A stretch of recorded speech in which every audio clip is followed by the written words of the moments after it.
Number ಇದ್ರ ನಾಲ್ಕ number ತೋರಿಸ್ತಾರೆ. ನಾನು ನೋಡಿದೆ ಅದನ್ನ.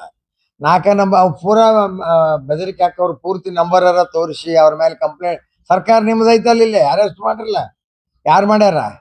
ಬೆದರಿಕೆ ಹಾಕೋರ ಮೇಲೆ ಕ್ರಮ ತಗೊಳ್ಳುವಾಗ ಸರ್ಕಾರ ನಿಮ್ ಕೈಗೆ ಐತಲ್ಲ. ಈಗ ಅದಕ್ಕೂ ಪ್ರಚಾರ ಯಾಕೆ ತಗೊಂತೀರಿ ಅಂದ್ರೆ ಮತ್ತೆ ಇನ್ನೊಂದೆರಡು ಪೊಲೀಸರು ಜೀಪ್ ಹೆಚ್ಚು ಮಾಡ್ಕೊಳಕ್ ಉದ್ದೇಶ ಅದ ಇರ್ಬೋದಲ್ಲ. ಹೇಳುದು ತಮ್ಮ ಇದನ್ನ ಸೆಕ್ಯೂರಿಟಿ ಹೆಚ್ಚು ಮಾಡ್ಕೊಳ್ಳೋದು ಮಾಡ್ತಾರ. ಕ್ರಮ ತಗೊಂಡ್ ಮುಂದೆ ಅನೇಕ ಜುಡಿಷಿಯಲ್ ಸಿಸ್ಟಮ್ ಚಲೋದ ನಮ್ಮ ದೇಶದಾಗ. ಅನೇಕ ಸಾರಿ ಇವರು ಹಿಂದ ಕೇಂದ್ರದಲ್ಲಿ ಯಾವಾಗ ಒಮ್ಮೆ ಬ್ಯಾನ್ ಮಾಡಿದ್ರು, ಕೋರ್ಟ್ ಒಪ್ಪಿಲ್ಲ. ಏನು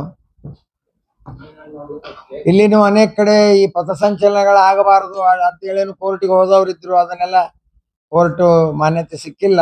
ಕೇರಳದಲ್ಲಿ ಇವತ್ತಿಗೂ ನಮ್ಮ ಸರ್ಕಾರ ಇಲ್ಲ. ಕಮ್ಯುನಿಸ್ಟರು, ಕಾಂಗ್ರೆಸ್, UDF LDF ಎರಡೂ ಅವ.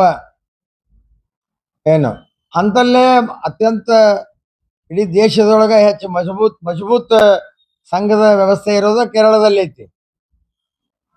ಅಲ್ಲೇ ಅವ್ರಿಗೆ ಮಾಡಕ್ಕಾಗಿಲ್ಲ. ಇಲ್ಲೇನ್ ಮಾಡ್ತಾರೆ ಇವ್ರು? ಕರ್ನಾಟಕದೊಳಗೆ ಮಾಡನ್ನು ಅಧಿಕಾರ ಐತಿ, ಒಮ್ಮೆ ಮಾಡಿ ನೋಡ್ರಿ ಪರಿಣಾಮ ಏನಾಕತಿ ಅಂತ ಹೇಳಿ.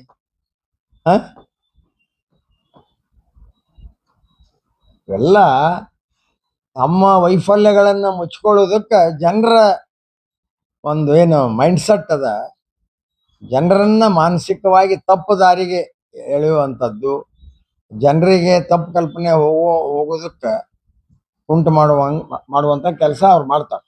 ಮಾಡುವಂತ ಸ್ಟೇಜ್ ಉಳಿದಿಲ್ಲ ಈಗ. ಇಡೀ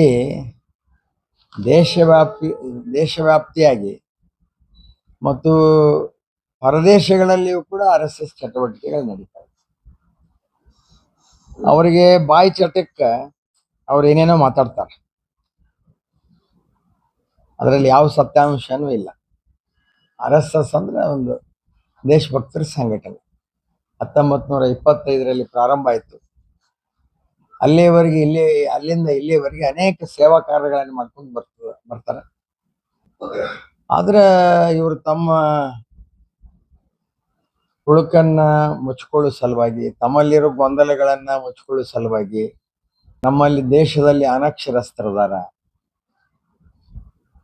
ಆ ಜನರಿಗೆ ಒಂದು ತಪ್ಪು ಸಂದೇಶ ಹೋಗ್ಲಿ ಅಂತ ಇವ್ರು ಪ್ರಯತ್ನ ಮಾಡ್ತಾರೆ.